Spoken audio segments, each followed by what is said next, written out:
So this is what I'll cover. First, to give a quick reminder of the setup and what the results in general were. Who were the TeachUP teachers? So who participated in the courses? What were the participation levels? And then the core part, what was the impact of the TeachUP tutoring model? And then finally, very briefly, looking at the tutoring black box. Now, this will be a general overview, so we won't go into detail. There's a lot of statistical data. There's a lot of elements to consider as part of this. And if you've read the document that you've been provided in advance, some of those elements are picked up there. I won't be able to go into those details, but just this to provide you a framework for the subsequent discussions later today. So, as a reminder, this was our research question. To what extent does tutoring, and this is a targeted form of tutoring, increase online course participation? And it does say here enrollment and completion. That's not actually quite correct. It should say start and completion. So our intervention is the tutoring. This is what Cristina and Luis did here in Portugal. And to what extent does that have an impact on the participation in the online courses? The answer to that question we can quite clearly answer, at least partly, with yes. The tutoring does increase the participation by about 10 percentage points among enrolled teachers in EU member states. So that's professional teachers in EU member states. Now, 10 percentage points might not sound like much, but in a randomized controlled trial like the one that we did here, it's actually a substantial number. Okay, so this is quite an interesting and substantial result that we're getting there. However, we do not see the same effect for student teachers, and we don't see the same effect for professional teachers as well as student teachers in Turkey. And I think especially in the context of today, it will be interesting to discuss why we see that heterogeneity, that difference in results between professional teachers and student teachers. So the research setup, just as a reminder, we randomly sampled and invited teachers to participate in 4 online courses. Around 4,000 accepted that invitation and actually enrolled in the courses, and as part of that filled in what we call the baseline survey, where they provided background information about their experience with online learning, the subjects they teach, their age. So a lot of background information was collected there. Then from those teachers who accepted that invitation and participated or enrolled, we randomly divided them into a test group and a control group. So this is the randomized controlled trial approach. And then the intervention, so the tutoring, was only provided to those in the test group. And even not to everybody in that test group, only to those who were identified as in need. So what does that mean? What was this intervention? What was the tutoring that was offered? So we had 9 different interventions that the tutors worked with. This meant that they took information from the baseline survey or the data we received about the active participation on the course or the non-active participation on the course, and based on that information then reached out with a personalized message to the participants. And I think Cristina and Luis will talk more about the exact dynamics of that. So this just as a reminder. What's important to bear in mind here is, because it is relevant for some of the subsequent slides, is that we talk about static interventions and dynamic interventions. What we mean there is the static interventions are based on data coming from the baseline survey, so static data, and the dynamic interventions are coming from data from the course, so activities or things that they don't do on the actual course. So that's more dynamic, that changes, and that's why they're called dynamic. So, who are the TeachUP teachers and student teachers? Well, if we look at the age range of teachers, it's not very surprising that the age range of student teachers is a lot younger than those of professional teachers. What's important to point out here is that we see quite a lot of difference between countries. So, for example, in Austria, all the student, I think, in Malta, all the student teachers were below 30, while in, I think it's Turkey, only 30% were. So That's important to bear in mind. I think Portugal in most cases is around the overall TeachUP averages, which are the blue bars. Again, not very surprising. If we know the teaching profession, over 70% are female. Again, there's quite some variability here between countries. And again, I think Portugal is fairly close to the averages. In regards to experience with online courses, we said it's a high experience in online courses if they participated in at least one course per year in the last 3 years. And between 12 and 16%, this was the case. Now, there are some countries where it's quite exceptional. So Austria, for the student teachers, almost 80% it was the case, and Spain was also substantively higher. And we know that's the case because they have quite substantial programs on offer for student teachers in Austria, for example, and for teachers in general in Spain. So that does reflect the general picture that we see there. So how did these teachers participate in our courses? Well, we can see a quite typical picture that, at least from our experience in the European Schoolnet Academy MOOCs, we see. If we consider the TeachUP courses as one whole course, these were quite short courses, this was a course series, then we can see that out of 10 teachers, 6 started at least one course.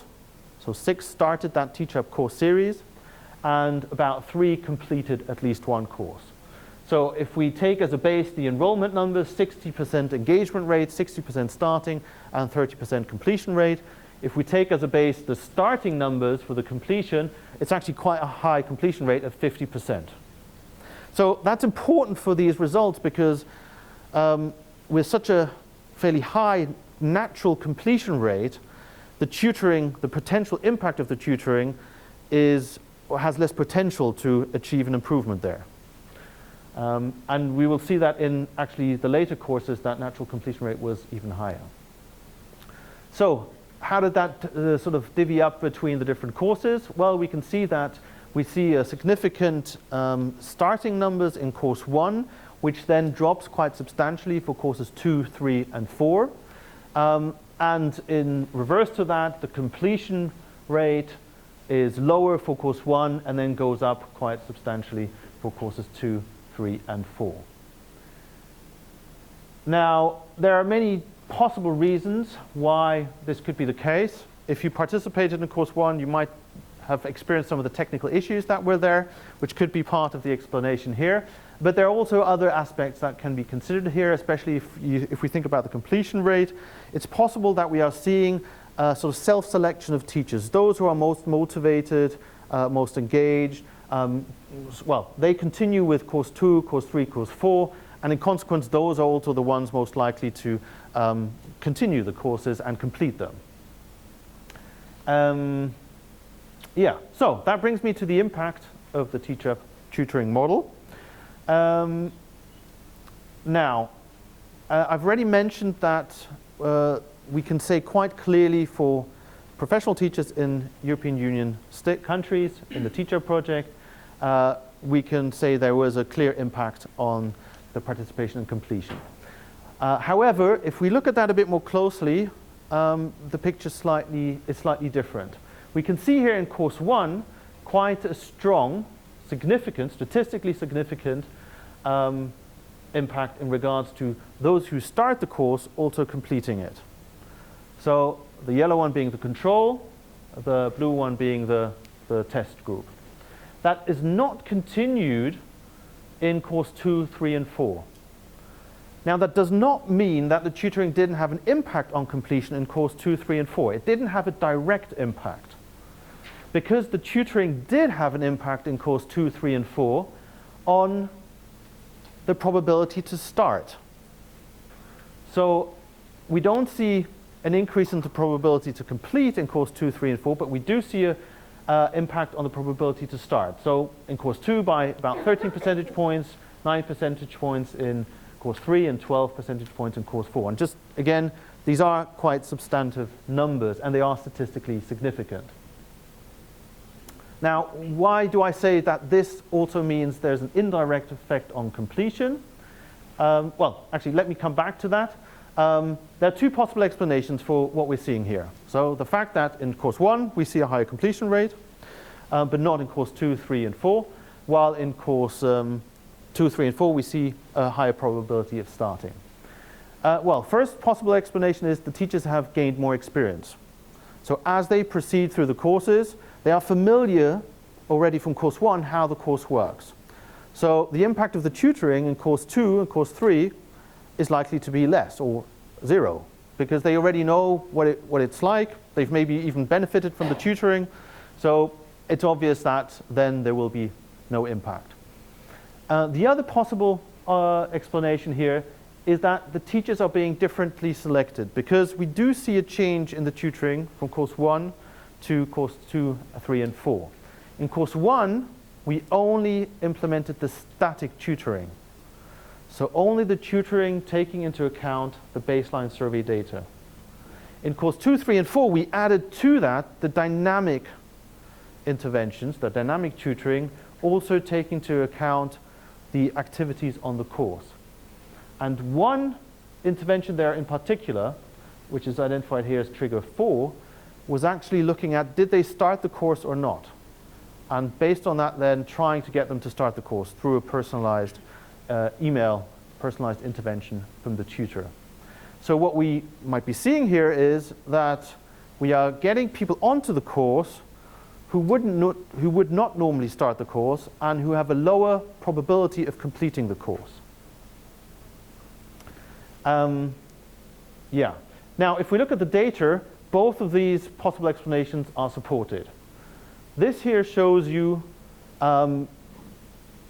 the number of courses that the teachers have started as they move through the course series of TeachUP. And, well, the percentage of it having started at least one course. And it's the same for completion. And what we can see here is that the average that most teachers in course 4 have already completed 3 other courses. So suddenly, actually, they are fairly experienced in online learning, in participating in online course. So it's quite possible that the impact that we can achieve there is much lower, given that they are familiar with it and they are more experienced with it. The second point is that we do also see a quite different cohort being introduced through the introduction of the dynamic tutoring, the dynamic interventions. So we see in the test group a group of people joining the course who have a lot less experience in online learning and who are less experienced generally. And based on what we know and what we've found in the project, their probability of completing the course is lower. What that means, if we put these two things together, yes, in course 1, we see that tutoring had a positive impact on completion. In course 2, 3, and 4, tutoring had a positive impact on start, but we don't see a significant difference in completion rates among started.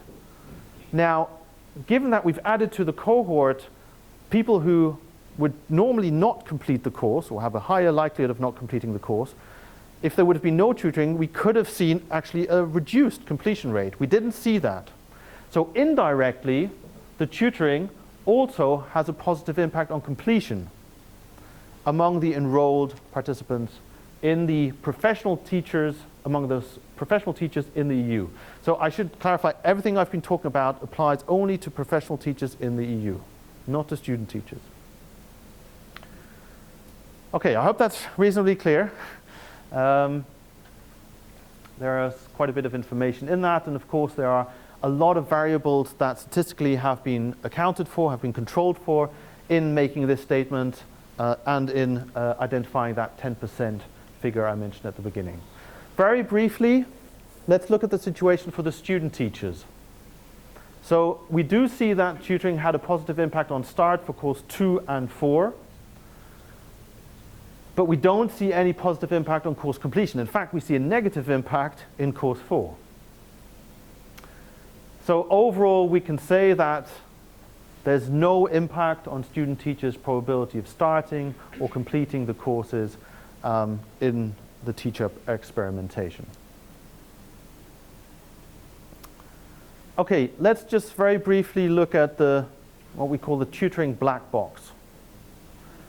What did the tutoring actually cover? And I've already mentioned a couple of points there as part of the other slides. So as I've mentioned, in course 1, we only looked at the static interventions. And from course 2 onwards, we introduced also the dynamic interventions. And that meant that suddenly we see a significant rise in interventions. And in fact, most of those concern trigger 4, intervention 4, which addressed those who hadn't started the course. So if they hadn't started the course, after 5 days, they received a personalized email from the tutor. So that means we have to raise the question, what was actually happening here? And I should mention here as part of that, and I'm sure Christina and Luis will flag this up as well, we saw very little take-up of the opportunity to engage in a one-to-one exchange with the tutors. So there was very few deep conversations, so to speak, maybe what we would call real tutoring conversations happening in the context of these courses. So what was happening here? Was there some real tutoring happening? Probably not. Was it more of an encouragement that was happening here? Or was it some form of control effect? Simply the fact that you feel, oh, there's someone watching me on this course. Someone has taken into account my background, or someone has taken into account how I'm progressing on this course. Oh, that's, well, either in a positive way, that's motivating me, and that's great, or, oh, I don't want to, be flagged up as the one being problematic, so I'm going to continue on the course. So this is part of the question I hope you can also address today, and it's one of the key questions we need to continue to discuss also at our end to understand exactly what the tutoring is about. And we've already had an interesting discussion with all the tutors as part of this. So based on the results of those discussions and based on the results from these country dialogue labs, it's going to be really important to then identify some key recommendations about the tutoring and what actually achieves this kind of impact. So just some other sort of final points on what's relevant to know here. I think you might have already sort of picked that up from one of the previous slides. We can say that in the combination of static and dynamic tutoring, 90% of those in the test group were actually receiving some form of intervention from the tutors. So that's nearly the entire cohort. So it also raised some questions about our design of the tutoring model, that it was maybe not specific enough. Maybe we weren't reaching the right people.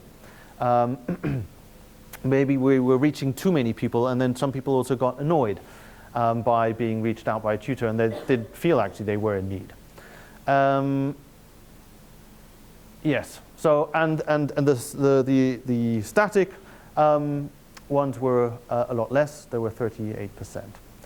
Okay. Okay. I've mentioned these points already. Yeah, oh, maybe the only other point to mention here is that the other interventions, the other dynamic interventions, most of them were negligible. So they weren't flagged up most of the time. There was another intervention, intervention 8, which was supposed to help people to catch up. So they had started the course, but they're then falling behind, and that was supposed to encourage them to catch up. That was the only other intervention which was triggered a bit more often, but most of the other interventions were triggered very few times, so we can discount them to a certain extent in resulting in the impact that I've mentioned and outlined. So, well, many questions remain, but two key questions to address. Why do we find the heterogeneous effect that I've mentioned regarding especially student teachers? Of course, Turkey is also interesting to look at, but will be less relevant in the context for you today. And then what was tutoring in reality? What was creating that impact? Was it the control? Was it the encouragement? Was it something else? That's it regarding the overview of the results on the impact of the tutoring model.